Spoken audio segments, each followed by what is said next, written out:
Apophysis of the tibial tuberosity.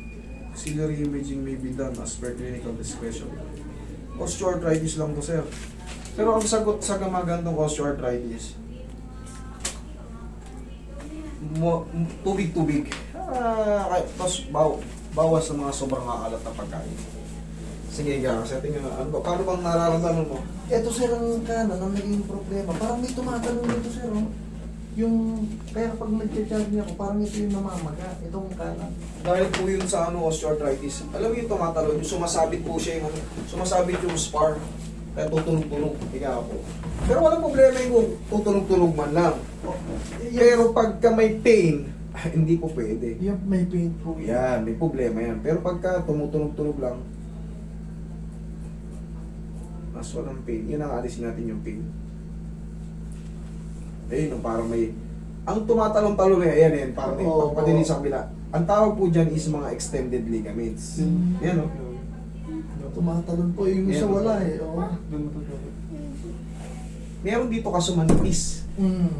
Pero aray-aray tiis din po yun eh. Yung mga bones para yung mga fragments, tumatama siya pag ginagalaw. Pero ito, bossing, yung may mga ganitong yung sinasabi ni bossing, parang may tumatal.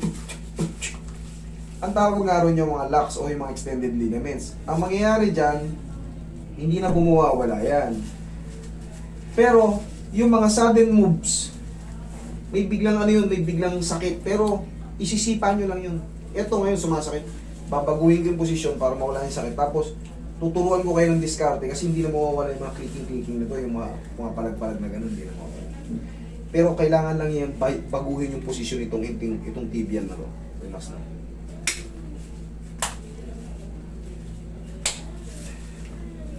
Yan.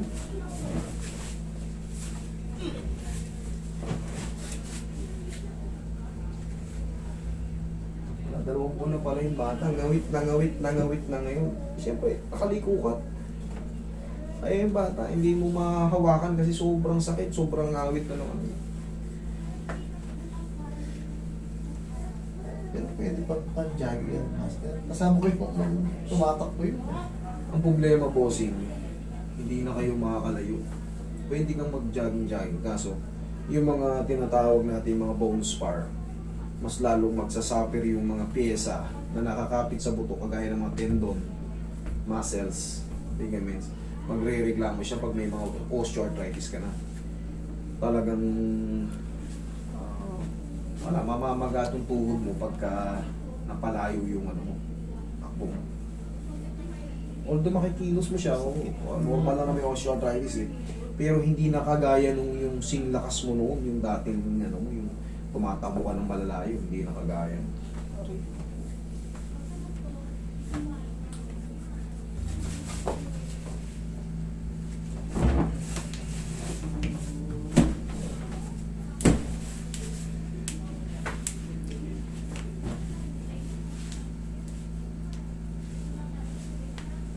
Yan ang tumutunog-tunog yung mga bones pa yan, mga calcific.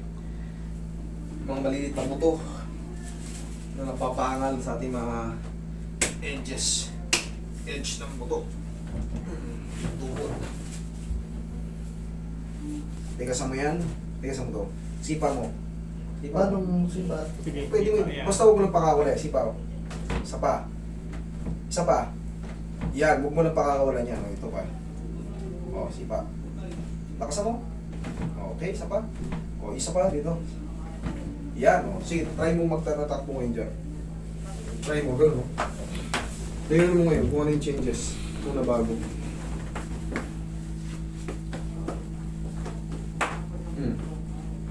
Gano'n mo, sir. O, ano yung pinagkaiba kanina? Wala na yung matalim na Ngayon, ganito, bossing. Upo ka. Sabihin na natin, kasi siyempre, sir, runner siya eh. Mga kasama niya, mga runner. Kung sakali may sumasakit man, yan o, kahit nakaupo ka, pwede yun, ginagawa natin. Ang tingkayat mo, yan. Ganito. Oo, sipa mo. Yan, tapos, pau lang. Ganunin mo ng pau. Okay, wala. Gaya nga ng sabi ko, mawawala yung pain yan, pero yung mga tunog-tunog dyan, nandyan na yan kasi mga mga calcific yan dyan sa kinakain natin. Hindi tayo makakaiwas sa mga aray-aray tiis na yan because yung kinakain natin mga high purines, mga maaalat, doon po natin nakukuha yan. Kaya, paano makokontrol? More water tayo, tapos, para ma-neutralize yung mga tinatawag natin mga purines na nagkikreate ng mga calcitic. Yun yung tatawaging arthritis. Because of flavor, yung mga flavorings na kinakain natin, maaalat na timpla. Okay? Okay na. O, sabi ko sa'yo.